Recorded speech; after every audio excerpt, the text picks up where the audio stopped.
After his mom, who was a secret banker, died, Daniel Harper stood in the rain outside the funeral home, but his wife Jessica wasn't there to comfort him. She was at a hotel with his boss, Richard Caldwell, a powerful broker who'd been whispering promises of penthouses and private jets into her ears for months. The divorce papers arrived 3 days after the burial, but Jessica had no idea that the frail woman in the modest suburban house had been managing a $50 trillion global fund from her basement office, and Daniel had just inherited every cent of it. He watched from the shadows as Jessica paraded through Manhattan on Richard's arm, flashing the engagement ring that cost more than Daniel's yearly salary. But she didn't know her new lover was already making his first move against her ex-husband. When Richard used his connections to freeze Daniel's credit cards at a charity gala where Jessica stood beside him in a designer gown, expecting her former husband to be humiliated and destroyed. But what Daniel did next didn't just shock her. It shattered everything she thought she knew about power, money, and the quiet man she'd thrown away. Would Jessica discover the truth before Richard's empire crumbled? Would Daniel's revenge consume him or set him free? Could the secret his mother had hidden for 30 years finally be revealed without destroying them all? Daniel Harper had always believed his mother was ordinary, but the rain that fell on her casket told a different story. It fell like tears from a sky that knew secrets he'd never been allowed to learn. He stood alone at Greenwood Cemetery, watching the groundskeepers lower Margaret Harper into the earth. But his wife Jessica had sent a text message instead of showing up. "Can't make it. Important meeting. Sorry." The meeting, Daniel would learn 14 hours later, was happening in room 2847 of the Waldorf Astoria, but the only business being conducted involved his wife's lips on his boss's neck and her hands removing Richard Caldwell's Armani tie. Daniel discovered this truth not through detective work or suspicious behavior, but through a photograph sent anonymously to his phone. Jessica's face caught mid-laugh, her head thrown back, Richard's hand possessively gripping her waist, the hotel room visible in the mirror behind them. 3 days after Margaret Harper's funeral, a courier arrived at Daniel's apartment at 6:47 a.m., but the package didn't contain condolences or casseroles from concerned neighbors. The envelope was cream-colored and embossed with the logo of Whitmore and Associates, Manhattan's most ruthless divorce attorneys. But Daniel's hands didn't shake as he opened it, because some part of him had been expecting this moment since Jessica stopped saying "I love you" and started saying "Richard says." The divorce papers cited irreconcilable differences, but the attached note in Jessica's handwriting revealed the real reason. "You've been a good man, Daniel, but Richard offers me the life I deserve, a life you could never provide. Please don't make this difficult. J." Daniel sat in the kitchen of their apartment, soon to be her apartment, according to page 7, paragraph 3 of the legal document, but his mind wasn't processing the dissolution of his marriage. His thoughts kept circling back to his mother's funeral, to the strange men in expensive suits who'd stood at the back of the chapel, to the lawyer named Edmund Cross who'd approached him after the service and pressed a business card into his palm with words that made no sense. "Call me when you're ready to know the truth about Margaret." He called at 8:15 a.m., but Edmund Cross didn't answer with pleasantries or condolences. "Mr. Harper, I need you to come to my office immediately, alone. Tell no one where you're going. What I'm about to reveal will change your life, but it will also put you in danger if the wrong people discover what you've inherited." The offices of Cross and Meridian occupied the 73rd floor of a building Daniel had walked past 1,000 times, but never imagined entering. Edmund Cross was 67 years old with silver hair and eyes that had witnessed decades of secrets, but his handshake was firm and his voice was steady as he gestured Daniel toward a leather chair, that probably cost more than Daniel's car. Your mother wasn't who you thought she was, Edmund began, but he didn't wait for Daniel to process this statement before continuing. Margaret Harper was born Margaret Vandross in Geneva, Switzerland. She wasn't a retired secretary.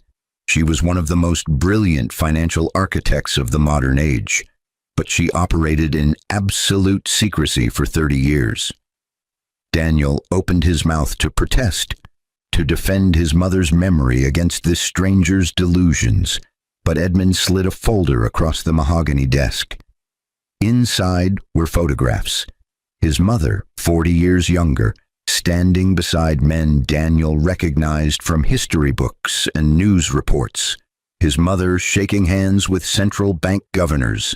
His mother at conferences in Zurich, Tokyo, Singapore. His mother in a sleek business suit that looked nothing like the floral dresses she'd worn to his school plays and baseball games. Your mother managed the Vandross Global Fund, Edmund continued, but his voice dropped to barely above a whisper. $50 trillion, Daniel. Assets accumulated and invested across every major market on Earth, but held in a structure so complex that most governments don't know it exists. She built it over decades, starting with inheritance money and turning it into something that could reshape global economies with a single transaction. The number was incomprehensible, but Daniel's voice worked enough to ask, why? Why would she live in that small house? Why would she drive that old Honda? Why would she let me work at Caldwell Investments for a salary that barely covered rent? Edmund's expression softened, but his answer cut deep. Because she was protecting you. The kind of money she controlled attracts dangerous attention, but she wanted you to have a normal life for as long as possible. She wanted you to learn to work, to struggle, to understand the value of things before you inherited the power to buy anything. She made me promise to wait until after her death to reveal the truth, but she also made me promise to teach you how to wield this inheritance responsibly. Daniel's hands were shaking now, but not from grief or shock, from anger. She let me struggle. She watched me take verbal abuse from Richard Caldwell. She watched Jessica grow resentful of our lifestyle. She could have helped, but she chose not to. She was testing you, Edmund said gently, but his eyes remained hard. And you passed. You remained honest. You didn't cut corners. You didn't steal. You didn't become bitter. She watched you, Daniel, and she saw that you had integrity. That's why you're receiving this inheritance, but that's also why you need to be careful about what you do with it. The lawyer pulled out another document, but this one was a death certificate with a coroner's note attached. Your mother's death wasn't from natural causes, Daniel. She was murdered, but the poison used was sophisticated enough that it appeared to be heart failure. I've had private investigators looking into this, but they've found connections to financial institutions that would lose significant power if the Vandross Fund's existence became public knowledge. Daniel's world tilted, but he gripped the arms of the chair until his knuckles turned white. Who killed her? We don't know yet, Edmund admitted, but his jaw clenched. What we do know is that someone has been trying to trace her assets for years, and they may have finally succeeded, which means you're in danger, Daniel, but you're also now the most powerful person in this room. The inheritance is yours. The fund is yours. Every asset, every connection, every resource your mother built is now under your control. Edmund pushed a black credit card across the desk, but it looked different from any card Daniel had ever seen. No bank name, no credit card company logo, just a series of numbers embossed in silver and a holographic strip that seemed to shift in the light. This is your primary access card. There's no limit, no restrictions, but every transaction is monitored by my firm to ensure your safety. Use it wisely, Daniel. Use it carefully. Your mother spent 30 years building this empire in secret, but you need to decide what kind of legacy you're going to create. Daniel left the office 3 hours later with documents he barely understood and a power he couldn't fully comprehend. But his phone buzzed before he reached the elevator. Jessica. Daniel, I need you to sign the divorce papers by Friday. Richard and I want to make this official. He's been so patient and I don't want to keep him waiting. I hope you understand. He understood perfectly, but what Jessica didn't understand was that the balance of power had shifted so dramatically that her new reality existed on a different planet. Daniel signed the divorce papers that evening, but he added a clause that his lawyer, now Edmund Cross, not the public defender he'd planned to hire, insisted upon. All previous shared accounts and assets remain with Daniel Harper. Jessica Winters receives no spousal support and relinquishes all claims to properties, investments, and future earnings. Jessica signed without reading it carefully because Richard had promised her a new life, but Daniel knew she was about to learn an expensive lesson about trust and greed. The engagement announcement appeared in the society pages 2 weeks later, but Daniel was already implementing the first phase of what he'd started calling the reckoning. Jessica Winters and Richard Caldwell were photographed at charity galas, restaurant openings, and Broadway premieres. But what they didn't know was that Daniel now controlled significant shares in every company Richard's brokerage firm represented. Richard Caldwell had built his career on aggressive tactics and insider connections, but his firm, Caldwell Investments, was leveraged to dangerous levels. Daniel had Edmund's team conduct a thorough audit, and what they discovered would have made the Securities and Exchange Commission salivate. Fraudulent trades, embezzled client funds, and a Ponzi scheme disguised as a hedge fund that had been operating for 7 years. But Daniel didn't call the authorities because revenge served cold was more satisfying than revenge served through bureaucratic channels. Instead, he waited for the perfect moment, the Whitmore Charity Gala, where Manhattan's elite gathered to pretend they cared about affordable housing while sipping champagne that cost more per bottle than a month's rent in the neighborhoods they claimed to support. Jessica arrived in a crimson Valentino gown that Richard had purchased for her, but she wore it like armor as she walked through the ballroom at the Four Seasons. Richard's hand never left her waist, his smile never faltered, but his eyes scanned the room constantly, cataloging who mattered and who didn't. Daniel Harper, in Richard's estimation, fell firmly into the didn't matter category. Daniel arrived alone, but he wore a custom-tailored Tom Ford tuxedo that Edmund had insisted upon. "You need to look like you belong," the lawyer had said, but Daniel felt like an imposter even as he walked past security and into the glittering ballroom where crystal chandeliers cast rainbow light across marble floors. He saw Jessica before she saw him, but the moment their eyes met, across the crowded room was electric. Shock flashed across her face, followed by confusion. What was Daniel doing at an event where tickets cost $5,000 per person? But then Richard whispered something in her ear, and her expression shifted to smug satisfaction. What happened next would be replayed in Manhattan social circles for months, but the truth of it would remain obscured because the real power moves happened behind the scenes.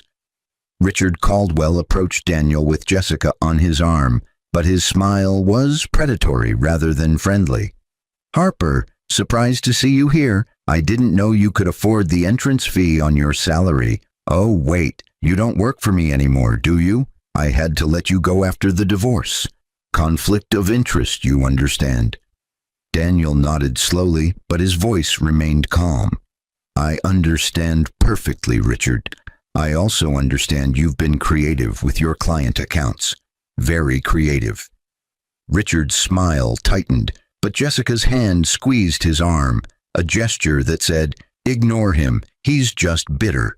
"Careful, Harper.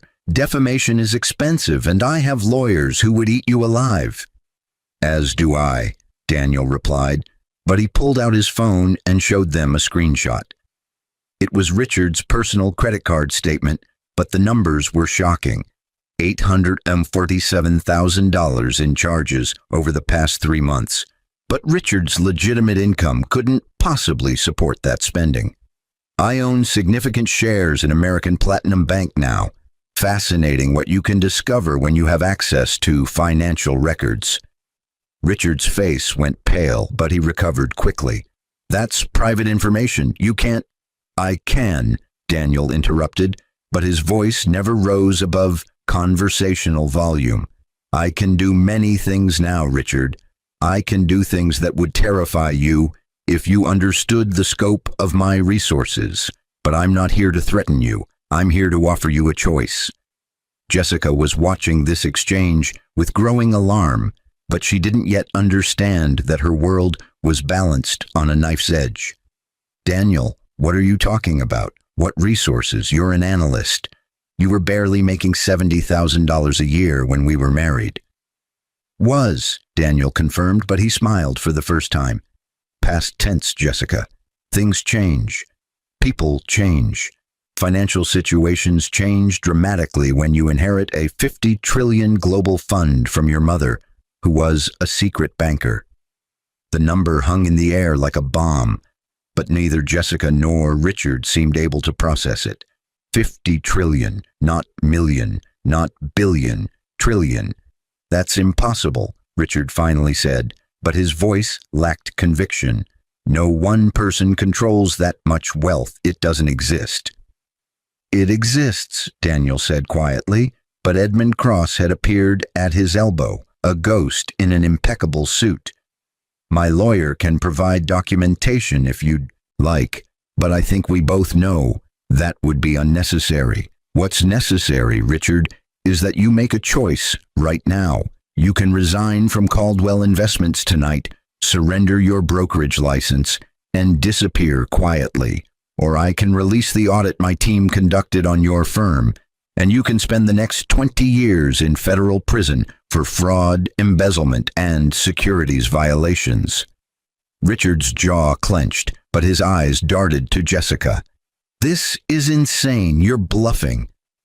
I never bluff, Daniel replied, but then he did something that shocked everyone watching. He pulled out the black credit card Edmund had given him and handed it to a waiter. Please charge everything tonight to this card. Every auction item, every drink, every meal. I'm covering the entire gala. The waiter looked at the card skeptically, but when he swiped it through the payment system, the transaction went through instantly. $2.7 million.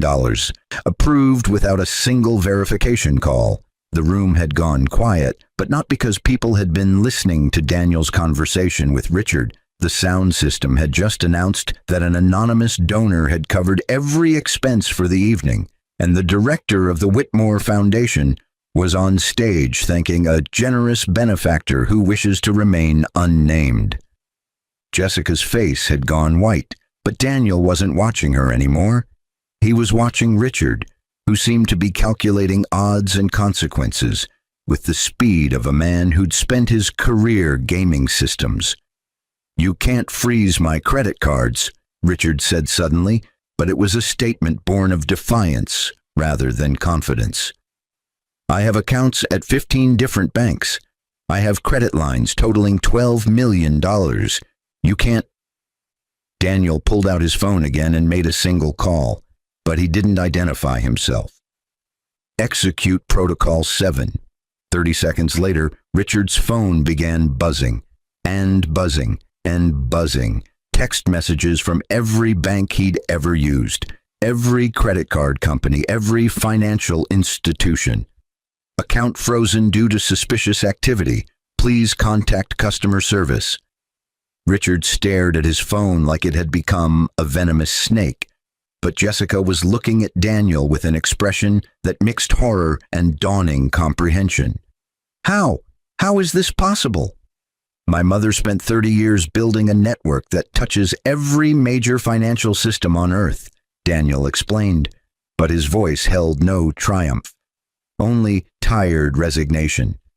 She did it in secret because she understood that this kind of power corrupts, but she also understood that someone needed to maintain balance. She chose me as her successor, but not before teaching me that wealth without purpose is just numbers on a screen. He turned to Jessica fully now, but his eyes held no anger, only sadness. You divorced me because I couldn't give you the life you wanted, because Richard promised you penthouses and private jets and a world where money solved every problem. But you never asked what I wanted, Jessica. You never asked what made me happy. You assumed I was content being mediocre, but the truth is I was content being honest. I was content working hard. I was content building a life with someone I loved, but you weren't. You wanted more, and Richard promised to give it to you.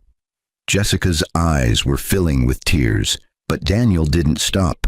Now you're going to marry a man who built his empire on fraud, a man who embezzled millions from clients who trusted him, a man who's about to lose everything because he made the mistake of targeting me after my mother died. And you're going to lose everything too, Jessica, because you chose greed over loyalty. Daniel, Jessica started, but Richard interrupted her. What do you want? Richard demanded, but his voice had lost its smooth confidence. Money? You clearly don't need it. Public humiliation. You're doing that right now. What's your end game, Harper? Daniel considered the question, but Edmund Cross answered for him. Justice.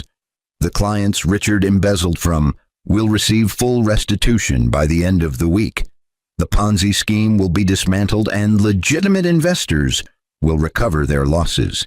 Richard Caldwell will resign in disgrace, but he won't face criminal prosecution if he cooperates fully. And Jessica Winters will learn an expensive lesson about judging people by their bank accounts rather than their character.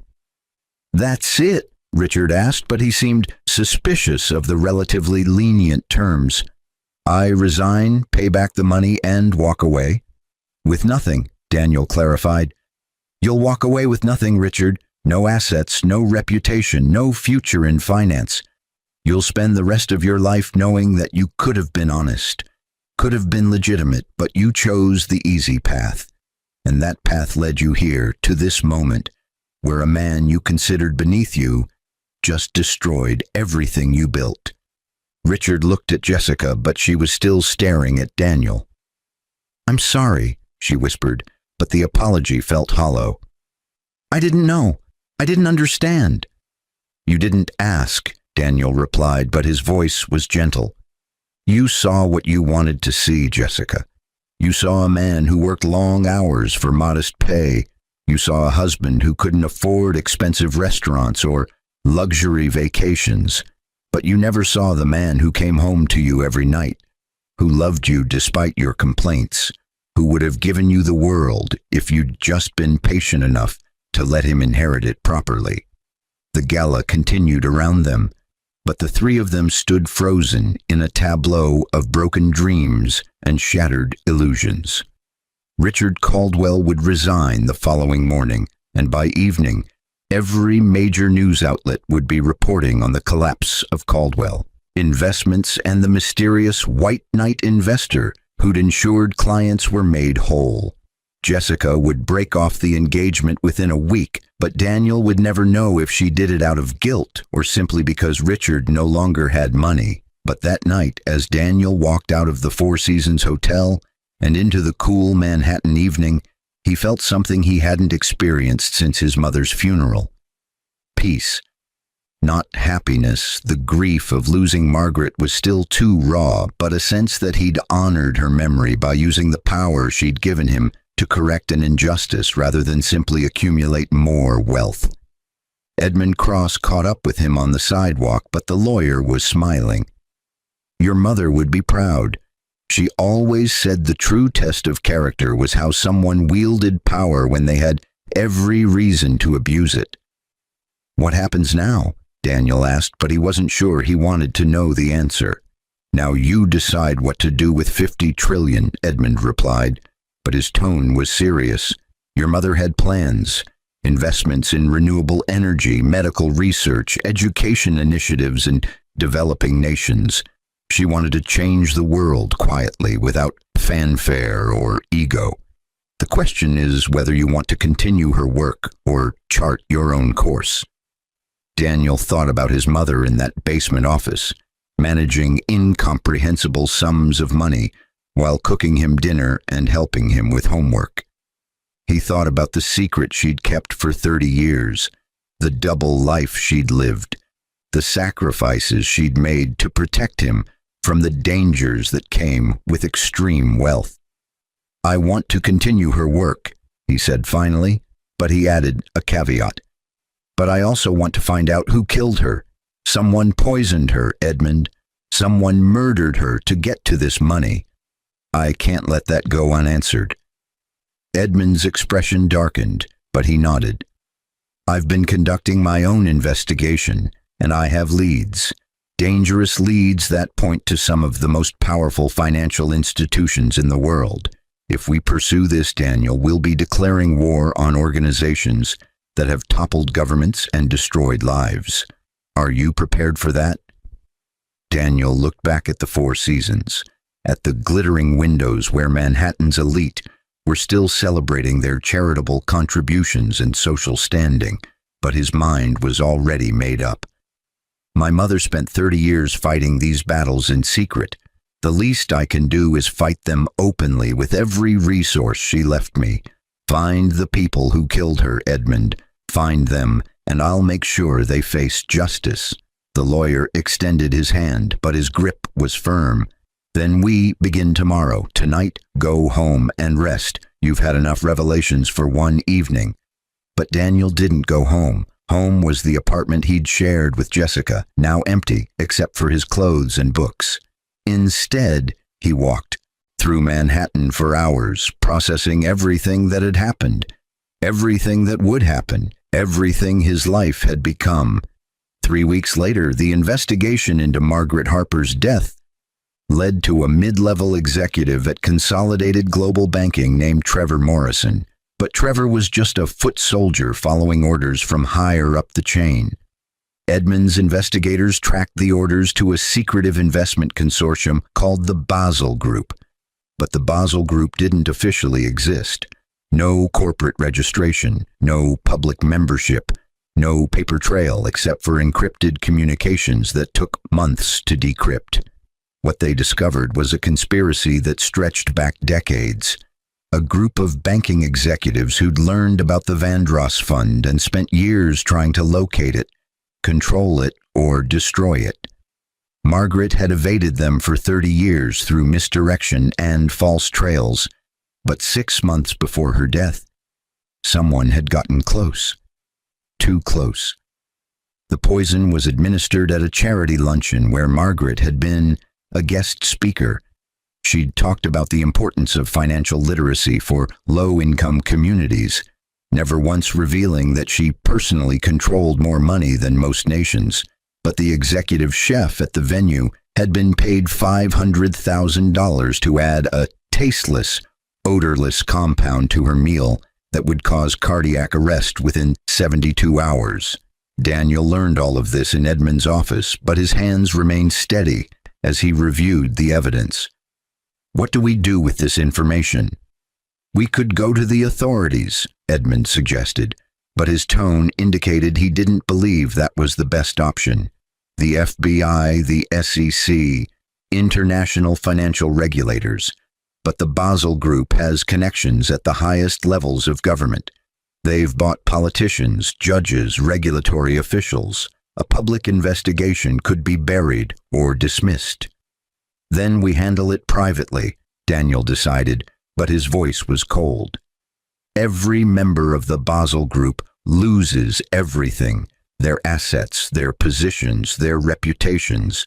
We dismantle them systematically, and we do it in a way that prevents them from ever rebuilding." Edmund studied him for a long moment, but then he nodded. "Your mother would approve, but she'd also warn you about the cost. Revenge can consume you, Daniel. It can turn you into the very thing you're fighting against." "This isn't revenge," Daniel corrected, but his eyes were hard. "This is justice. They murdered my mother because she stood in the way of their greed. I'm going to show them what happens when you target someone who's protected by the very system they tried to corrupt. The campaign against the Basel Group took 6 months, but it was executed with surgical precision. Daniel used his control of the Vandross Fund to systematically expose every member's illegal activities: insider trading, market manipulation, tax evasion, bribery. One by one, they resigned in disgrace or faced criminal prosecution, but the media never connected these seemingly unrelated scandals to a coordinated attack by a single entity. The final member to fall was Gerald Hutchinson, the CEO of Consolidated Global Banking and the man who'd ordered Margaret Harper's assassination. Daniel didn't expose him through public channels, but instead arranged a private meeting in the same Four Seasons ballroom where he'd confronted Richard and Jessica months earlier. Gerald was 72 years old, with white hair and cold blue eyes that had watched empires rise and fall, but he seemed genuinely curious as he sat across from Daniel in an otherwise empty room. "You've been busy, Mr. Harper. Quite impressive for someone so young. Your mother taught you well." "My mother taught me that power should be used responsibly," Daniel replied, but his voice was steady. "You had her killed because you wanted to steal what she'd built. You wanted to control the Vandross Fund and use it to dominate global markets. But you failed, Gerald. You failed completely." Gerald smiled, but it didn't reach his eyes. "I may have failed to acquire the fund, but I succeeded in one respect. Your mother is dead. That was always the primary objective. Remove the obstacle, worry about the inheritance later. But I underestimated you, and I underestimated how quickly you'd learn to wield the power she left you." "Why?" Daniel asked, but he already knew the answer. "Why kill her? Why not just compete legitimately?" "Because legitimate competition would have taken decades," Gerald explained, but his tone suggested he saw nothing wrong with murder as a business strategy. Your mother controlled assets that could reshape the global economy. She had the power to destroy entire industries or elevate them. The Basel Group spent 30 years trying to neutralize that threat through market manipulation and political pressure, but she was too clever. So we tried a more direct approach. Daniel pulled out a folder and slid it across the table, but Gerald didn't open it. "That's every piece of evidence linking you to my mother's murder: the money trail, the communications with Trevor Morrison, the payment to the chef. It's enough to put you in prison for life, but I'm not going to the authorities." Gerald raised an eyebrow, but he seemed intrigued rather than relieved. "Then what do you want?" "I want you to disappear," Daniel said simply, but his eyes were cold. "Resign from Consolidated Global Banking, liquidate your assets, transfer every dollar you own to a fund I've established for victims of financial crimes, then leave the country and never come back. If you do this quietly, I won't release the evidence. If you refuse, I'll make sure every news outlet in the world knows what you did." Gerald considered this for a long moment, but then he laughed, a dry, humorless sound. "You're giving me a choice. How generous. Your mother would have simply destroyed me without offering terms." "My mother believed in justice," Daniel corrected, but his voice was firm. "I believe in second chances, even for people who don't deserve them. You have 24 hours to decide, Gerald. Choose wisely." 22 hours later, Gerald Hutchinson resigned from his position, citing health concerns, but financial analysts noted that he'd liquidated his entire investment portfolio, worth approximately $3.4 billion, and donated it to an unnamed charitable foundation. By the end of the week, he'd relocated to a remote village in New Zealand, where he lived in a modest cottage with no internet and no phone. Daniel never heard from him again, but Edmund assured him that the final member of the Basel Group had been neutralized. "It's over," the lawyer said, but his expression suggested relief mixed with exhaustion. "Your mother's death has been avenged, and the conspiracy that targeted her has been dismantled. Now you can focus on what really matters, building the legacy she intended." But Daniel's thoughts kept returning to Jessica, who'd reached out via email 2 months after the gala. The message was simple: "I made a terrible mistake. I'm sorry, Daniel. I hope you can forgive me someday." He never responded, but not out of cruelty. He simply had nothing to say. Jessica had made her choice based on what she thought she wanted, and now she was living with the consequences. Richard Caldwell had disappeared after his firm collapsed, rumored to be working as a used car salesman in Arizona under an assumed name. But Daniel didn't waste energy tracking him down. Instead, he focused on implementing his mother's vision. The Vandross Fund would operate in perpetuity, investing in projects that improved lives rather than simply generating returns.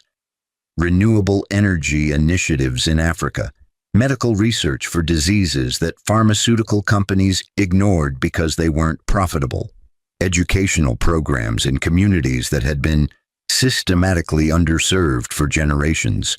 A year after his mother's death, Daniel stood in the basement office where Margaret had managed her empire, but it looked different now. He'd converted it into a memorial, photographs of his mother throughout her life, awards she'd never publicly accepted, letters from people whose lives had been changed by her quiet philanthropy. On the desk was a framed note she'd written him when he was 10 years old, found among her personal effects. "Daniel, always remember that the measure of a person isn't what they have, but what they give. Love, Mom." Edmund joined him in the basement, but the lawyer's expression was troubled. "We have a problem. A new problem." Daniel turned, but he felt strangely calm. "What kind of problem?"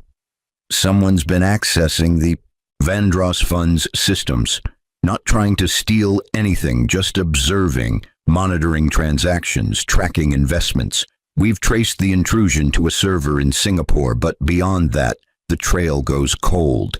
Someone knows about the fund, Daniel, and they're studying it carefully." "Another conspiracy?" Daniel asked, but he wasn't surprised.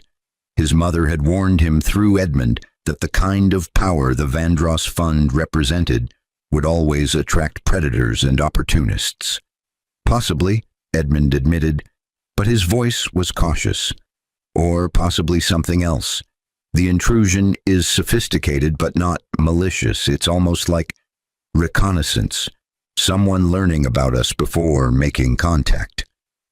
Daniel considered this, but his mother's training had prepared him for exactly this scenario. Let them watch. Let them learn.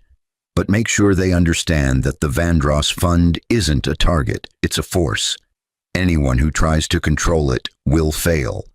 Anyone who tries to destroy it will be destroyed. And anyone who approaches it with good intentions will find an ally. Edmund smiled, but it was tinged with sadness. "You sound like your mother." "Good," Daniel replied, but he looked at Margaret's photograph on the wall. She spent 30 years protecting this legacy in secret. The least I can do is protect it openly, with the same dedication she showed. 2 years after Margaret Harper's death, Daniel Harper had become a ghost in Manhattan's financial circles. People knew the name, knew the power, but few had ever met him. He didn't attend galas anymore, didn't seek publicity, didn't court influence. Instead, he worked quietly, just as his mother had, investing in projects that would never generate headlines but would change lives incrementally, persistently, permanently. Jessica had remarried, not to someone wealthy, but to a school teacher she'd met at a community center where she volunteered. Daniel learned this through a mutual friend, but he felt only relief that she'd found happiness through humility rather than greed.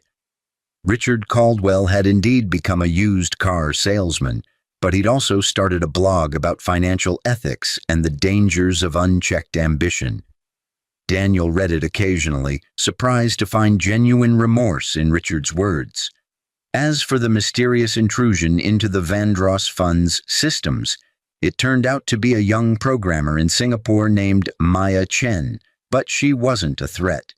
She'd stumbled upon traces of the fund while investigating financial crimes for a non-profit organization, and she'd been trying to understand its scope and purpose. When Daniel finally made contact, offering her a position managing the fund's cybersecurity, she accepted immediately. "Your mother was brilliant," Maya told him during their first meeting, but her voice held genuine admiration. "She built something that shouldn't be possible, a financial system that operates independently of political influence, corporate greed, or individual ego. Most people would have used that power to dominate. She used it to help." "That's the legacy I'm trying to honor," Daniel replied, but he felt the weight of that responsibility every day. "Every decision I make with this fund could affect millions of lives. It's terrifying and humbling in equal measure." "Your mother trusted you with this for a reason," Maya said gently, but her eyes were knowing. "She saw something in you that made her believe you'd use it wisely. Don't second-guess that trust." On the 3rd anniversary of Margaret Harper's death, Daniel returned to Greenwood Cemetery, but he wasn't alone. Edmund was there, and Maya, and a dozen other people who'd come to know Margaret's work through the foundation. They stood around her grave in silence, but Daniel finally spoke, his voice carrying across the quiet morning. "Mom, I hope I'm doing this right.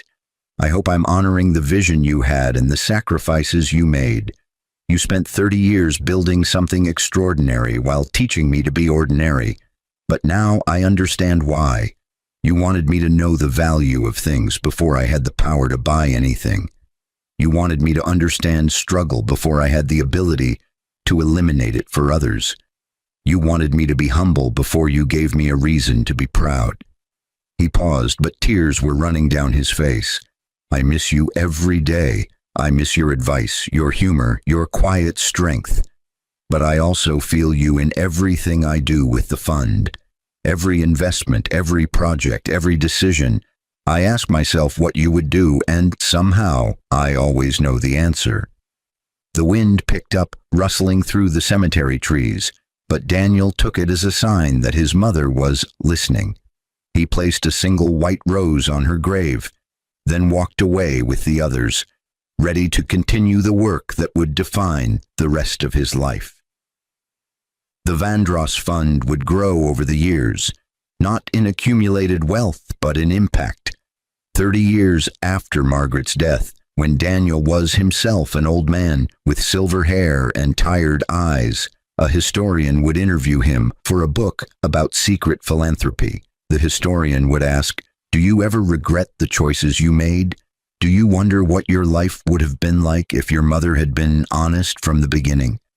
Daniel would consider the question carefully, but his answer would be simple. "My mother gave me 2 gifts. The first was $50 trillion and the power to change the world. The second was the wisdom to know that the money meant nothing without purpose, that power without integrity was just tyranny in expensive clothes.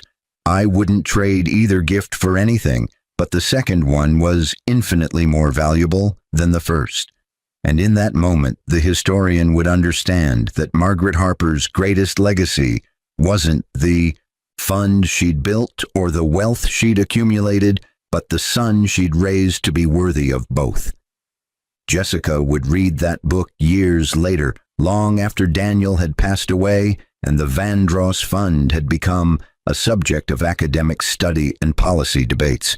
But she would close it with tears in her eyes and a final understanding of what she'd lost when she chose Richard's promises over Daniel's quiet devotion. But by then, it would be far too late to apologize, far too late to make amends, far too late to do anything except live with the knowledge that she'd once been married to the most powerful man in the world and had thrown it away for a broker's empty promises and a diamond ring. The shock of what Daniel did, not just to Richard, not just to the Basel Group, but to the entire architecture of global finance by continuing his mother's work with even greater dedication, would ripple through generations, but it would always be discussed in whispers rather than headlines, in private conversations rather than public forums, because true power, as Margaret Harper had taught her son, was never about recognition or fame. It was about impact. It was about legacy. It was about changing the world so fundamentally that people felt the effects without ever knowing the source. And Daniel Harper, the quiet man who'd been underestimated by his wife, dismissed by his boss, and tested by his mother's impossible inheritance, had learned that lesson perfectly. 15 years had passed since Daniel Harper stood at his mother's grave and made his promise, but the morning he received the envelope marked "Final Instructions to be opened upon completion" felt like stepping back in time. Edmund Cross had died 3 months earlier at the age of 82, but his law firm had continued executing his final wishes with precision that suggested the old lawyer had planned every detail years in advance. Daniel sat in his penthouse office. He'd finally allowed himself this one luxury after Maya had insisted he needed a proper workspace. But the view of Manhattan meant nothing as he broke the wax seal on the envelope. Inside was a letter in Edmund's distinctive handwriting, but also a USB drive and a photograph he'd never seen before. His mother, no more than 25 years old, sitting across from a younger Edmund in what appeared to be a cafe in Geneva. The letter began without preamble. "Daniel, if you're reading this, it means I've fulfilled my promise to your mother and guided you through the most dangerous years of your inheritance. But it also means you're ready for the final truth. The truth Margaret made me swear I'd reveal only after you'd proven yourself worthy not just of the money, but of the mission. Your mother didn't create the Vandross Fund, Daniel. She inherited it." Daniel's hands tightened on the paper, but he kept reading. The fund was established in 1847 by a woman named Charlotte Vandross, your mother's great-great-great-grandmother, but Charlotte wasn't a banker or an heiress. She was a former slave who escaped to Switzerland and built a fortune through intelligence, courage, and an understanding of financial systems that was decades ahead of her time. She created the fund with a single purpose: to accumulate enough wealth to systematically dismantle the economic systems that perpetuated slavery, oppression, and inequality. For 170 years, the Vandross Fund has been passed down through the women in your family, but always in secret, always with the same mission. Your mother was the seventh guardian. You are the eighth. And according to Charlotte's original charter, which I have included on the USB drive, the fund must continue until its mission is complete, until the economic systems that enable exploitation have been fundamentally transformed. Your mother chose you despite the tradition of female succession because she believed you embodied the values Charlotte had established: humility, integrity, compassion, and an unwillingness to use power for personal gain. But she also chose you because the mission was entering its most dangerous phase. The Basel Group wasn't the first conspiracy to target the fund, and it won't be the last. But what you need to understand, Daniel, is that the fund itself is now large enough to accomplish Charlotte's original mission. You have the resources to restructure global financial systems, to redistribute wealth on a scale that could eliminate poverty, to create an economic framework based on equity rather than exploitation. But your mother believed that doing so too quickly would cause chaos, wars, revolutions, suffering that would dwarf any good the fund could accomplish. So she developed a 50-year implementation plan, which you'll find on the USB drive, but she also left you with a choice. You can follow her plan exactly, implementing changes gradually and carefully, or you can accelerate the timeline if you believe the world is ready for more dramatic transformation. Or you can maintain the status quo, continuing to help incrementally while waiting for a future generation to complete the mission. Your mother trusted you to make this decision, Daniel. But she also wanted you to know that whatever you choose, you'll have support.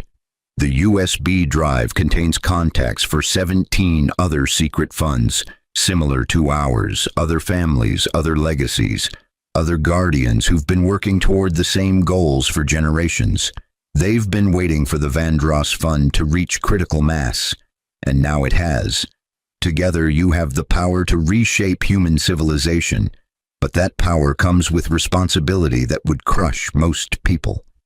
Your mother believed you were strong enough to bear it. I came to agree with her, but I also want you to know that if you choose to pass this burden to someone else, to Maya, perhaps, or to a future heir, no one would judge you. You've already done more than Charlotte could have dreamed possible. The choice, as always, is yours. With respect and admiration, Edmund Cross Daniel set down the letter, but his hands were shaking. He inserted the USB drive into his computer and spent the next 6 hours reviewing files that rewrote everything he thought he understood about his family, his inheritance, and his purpose. Charlotte Vandross had escaped slavery in 1844, but she'd carried with her something more valuable than freedom: documentation of financial transactions between European banks and American plantation owners. She'd used that information to blackmail, manipulate, and strategically invest until she'd accumulated enough capital to start destabilizing the economic systems that supported slavery. By the time the Civil War began, Charlotte had quietly financed abolitionists, supported the Underground Railroad, and helped create financial pressure that made slavery economically unsustainable. But she hadn't stopped there, because she understood that slavery was just one manifestation of a deeper problem: economic systems designed to concentrate power and wealth in the hands of a few while exploiting the many. So she'd created the Vandross Fund with instructions that it should grow and operate in secret until it became powerful enough to fundamentally restructure how money worked. 170 years later, Daniel Harper held that power in his hands, but the weight of it was crushing. He called Maya into his office, but when she arrived and saw his expression, she closed the door and sat down without speaking. "My mother left me a choice," Daniel said finally, but his voice was hollow. "Actually, Charlotte Vandross left me a choice 170 years ago. I can change everything, Maya. I can eliminate poverty. I can redistribute wealth on a scale that would make current economic inequality impossible. I can create a world where everyone has enough, but no one has obscene excess." Maya waited, but her eyes were knowing. But I'd be imposing my vision of fairness on billions of people who might disagree," Daniel continued, but he was thinking out loud now. "I'd be acting as a dictator, even a benevolent one. I'd be deciding what the world should look like, without any democratic mandate, without any accountability except to myself and Charlotte's 170-year-old vision." "Your mother faced the same choice," Maya said gently, but her voice was firm. "She chose gradual change because she believed people needed time to adapt. But she also lived through decades of watching inequality grow worse, watching systems she could have dismantled cause immeasurable suffering. Do you think she made the right choice?" Daniel looked at the photograph of his mother with young Edmund, but he realized he'd never know what she truly thought. "I think she made the choice she could live with. The question is, what choice I can live with." He spent 3 months consulting with the other guardians Edmund had mentioned, families in Japan, Brazil, Nigeria, India, and a dozen other nations who'd been working towards similar goals through different methods. Some advocated for immediate, dramatic action. Others counseled patience. But all of them deferred to Daniel because the Vandross Fund was, by far, the largest and most influential. The decision came to him not through careful analysis or rational deliberation, but through a conversation with an unexpected source: Jessica. She'd reached out after reading Edmund's obituary, but her email was different from the apologetic message she'd sent years earlier. This one was simple. I know you probably don't want to hear from me, but I have something to say that I think you need to hear. Can we meet? Daniel agreed, but more out of curiosity than any lingering feelings. They met at a small cafe in Brooklyn, neutral territory, far from Manhattan's financial district. But Jessica looked different. Older, certainly, but also more grounded. The desperate hunger for luxury and status that had defined their marriage was gone, replaced by something that looked like hard-won peace. I'm not here to apologize again, Jessica said after they'd ordered coffee, but her voice was steady. You've heard that enough? I'm here to tell you something I learned after our divorce, something I think might help you. Daniel waited, but he was genuinely curious now. After Richard's firm collapsed and we broke up, I was lost, Jessica continued, but she wasn't looking for sympathy.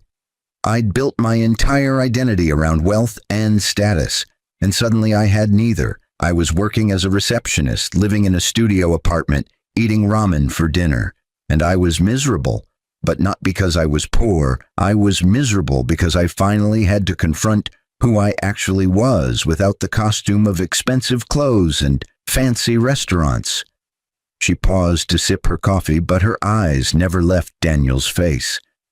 It took me 3 years of therapy to understand what I should have known all along. Happiness doesn't come from having more, it comes from being enough. I'm remarried now to a good man who makes a teacher's salary, and I'm happier than I ever was with you or Richard. Not because David is better than you, he's not, and I know that, but because I finally learned to be content with enough. Daniel absorbed this, but he wasn't sure how it related to his current dilemma.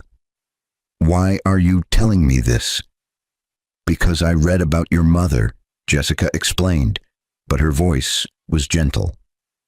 I read about the foundation you've been running, about the projects you've funded, about the lives you've changed.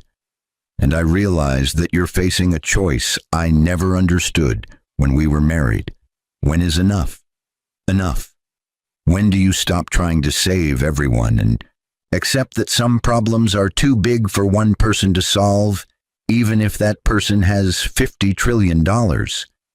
She leaned forward, but her expression was earnest. I'm not saying don't help people, Daniel. I'm saying don't destroy yourself trying to fix everything. Your mother understood that. She could have restructured the global economy, but she chose not to because she understood that some changes need to come from people themselves, not be imposed by a secret guardian with unlimited resources. Daniel sat back in his chair, but Jessica's words had crystallized something he'd been struggling to articulate. You're saying I should accept the limitations of what I can do. I'm saying you should accept that you're human, Jessica corrected, but she smiled sadly. You're not God, Daniel, even if you have godlike resources. You're a man who inherited an impossible responsibility, and you're doing your best. But at some point, you have to trust that other people can solve their own problems, or at least learn from their own mistakes. They talked for another hour, but when Daniel left the cafe, he felt lighter than he had in months. Jessica's perspective, earned through her own failures and hard-won wisdom, had given him the clarity he needed. He spent the next week drafting a document that would guide the Vandross Fund for the next century, but it wasn't his mother's 50-year implementation plan, and it wasn't Charlotte's vision of complete economic restructuring. Instead, it was something new, a framework for supporting systemic change while respecting human agency. The Vandross Fund would continue investing in projects that created opportunity rather than dependency. It would support education, healthcare, renewable energy, and financial literacy programs that empowered people to improve their own circumstances. It would work with the other Guardian funds to gradually reshape economic systems toward greater equity, but always in ways that allowed communities to maintain agency and self-determination. And most importantly, it would remain secret, because Daniel had finally understood what his mother and Charlotte had known all along. The most dangerous thing about unlimited wealth wasn't how it corrupted the person who held it, but how it removed the natural consequences that taught people to make better decisions. Maya approved the new framework, but she added one crucial element: a succession plan that didn't rely on bloodline or tradition. Charlotte started this and your mother continued it, but you need to ensure it outlasts family lines. The fund should be inherited by whoever demonstrates the values it was built to support, regardless of whether they're related to you. Daniel agreed, but he also established a council of guardians who would collectively oversee the fund after his death. Not one person bearing the full weight, but a group sharing the responsibility. He invited Maya to chair the council, but he also recruited thoughtful leaders from around the world who understood both the power and the limitations of wealth. 20 years after Edmund's final letter, Daniel Harper stood at Charlotte Vandross's grave in Geneva, a simple headstone that bore only her name and dates, with no mention of the empire she'd built. He'd made this pilgrimage every year since learning the full truth, but this visit felt different because he'd finally made peace with his role. "I didn't follow your plan exactly," he told Charlotte's memory, but his voice was calm. "I didn't reshape the world the way you envisioned, but I did continue the mission, just more slowly and carefully than you might have wanted. I chose to trust that humanity could evolve without being forced, that people could learn equity without having it imposed. I hope that's enough. I hope you'd understand." The Swiss wind carried his words away, but Daniel felt no need for an answer. He'd spent 20 years using the Vandross Fund to create opportunities, support innovations, and carefully nudge financial systems toward greater fairness. But he'd done so while accepting that real change took generations, not years.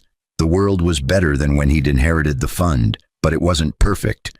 Poverty still existed, inequality still persisted, exploitation still occurred. But Daniel had learned to measure success not by problems solved, but by trajectories changed. More children had access to education. More communities had clean water. More innovations were focused on human needs rather than pure profit. The trend lines were moving in the right direction, even if the pace felt glacial. On his 75th birthday, Daniel formally transferred leadership of the Vandross Fund to the Guardian Council, but he remained as an advisor. Maya had become the de facto leader, but she shared decisions with representatives from all 17 Guardian funds that Edmund had connected him to.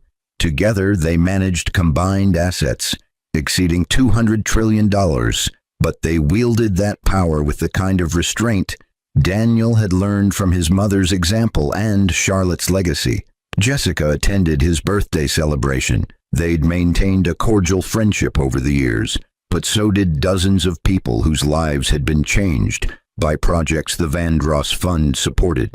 Engineers who'd developed affordable water purification systems, doctors who'd created low-cost medical devices, educators who'd pioneered new teaching methods. They didn't know they were celebrating a man who could have bought countries, but they knew they were celebrating someone who'd believed in their work when no one else would. Late that evening, as guests were leaving, Maya pulled Daniel aside. "I found something in your mother's papers that I think you should see. It's dated the day before she died." The letter was short but written in Margaret's steady handwriting. "Daniel, if you're reading this after I'm gone, it means Edmund did his job and you've learned the full truth about the Vandross Fund and Charlotte's legacy. I know this revelation has probably caused you doubt, confusion, perhaps even anger that I kept so much from you for so long. But I want you to know that every decision I made, every secret I kept, every test I put you through was because I believed in you. not because of your intelligence or your integrity, though you have both in abundance. I believed in you because you've always understood something that Charlotte understood, something that most people with power forget, that true strength isn't dominating others, it's empowering them. You'll face impossible choices, my son. You'll be tempted to use the fund's resources to solve problems quickly rather than carefully. You'll see suffering you could alleviate immediately if you just imposed solutions. But I'm asking you to resist that temptation because lasting change comes from within communities, not from external forces, no matter how well-intentioned. Charlotte Vandross spent 170 years building this fund, and I spent 30 years managing it, but our work was just preparation. You are the one who will determine whether the Vandross Fund becomes a force for genuine transformation or just another tool of benevolent tyranny. I trust you to choose wisely, but I also want you to know that I'll always be proud of you, regardless of what you decide. You've already become the kind of man Charlotte hoped would eventually inherit her legacy, humble enough to doubt yourself, strong enough to bear impossible responsibility, and wise enough to know the difference between helping and controlling. I love you, Daniel. I always have. Even when I was testing you, especially when I was testing you. Mom Daniel read the letter 3 times, but tears were streaming down his face. By the end, his mother had known he would struggle with this burden, but she'd also known he was capable of bearing it. That faith, more than the money or the power or the legacy, was the true inheritance she'd left him. He looked at Maya, who was watching him with concern and understanding. She knew I'd doubt myself.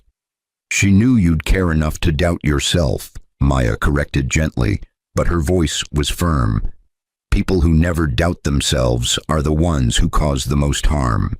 Your mother understood that the best guardians are the ones who question whether they should be guardians at all. That night, Daniel returned to his penthouse, but instead of reviewing financial reports or strategic plans, he simply sat by the window and watched Manhattan's lights stretch toward the horizon. Somewhere in this city were people struggling to pay rent, working multiple jobs, wondering if they'd ever achieve financial security. The Vandross Fund couldn't solve all their problems, but it could create conditions where solutions became possible. And maybe, Daniel thought as he finally drifted toward sleep, that was enough. Not perfect, not immediate, not miraculous, but enough. Charlotte Vandross had started a 170-year mission to transform economic systems, but she'd done so with patience born from understanding that real change outlasted lifetimes. Daniel would continue that mission, but he would do so with the wisdom his mother had spent 30 years teaching him. That power without patience was just violence, that wealth without purpose was just hoarding, and that the greatest legacy wasn't what you accumulated, but what you empowered others to achieve. The Vandross Fund would endure long after Daniel Harper was gone, but its greatest success wouldn't be measured in dollars or projects or lives changed. It would be measured in whether humanity eventually learned to build economic systems based on Charlotte's vision, systems where wealth served people rather than people serving wealth. And as Daniel finally closed his eyes, he felt his mother's presence one last time, not as a ghost or a memory, but as a feeling of absolute certainty. He was doing exactly what he was meant to do, exactly how it needed to be done. The shock of what Daniel did wasn't in how he used his inheritance, but in how he chose not to use it, restraining impossible power in service of a higher principle, trusting humanity to eventually rise to its better nature rather than forcing it to do so. And that restraint, born from love and wisdom passed down through generations, was the true revolution Charlotte Vandross had started 170 years earlier. It just took the right guardian to finally understand it.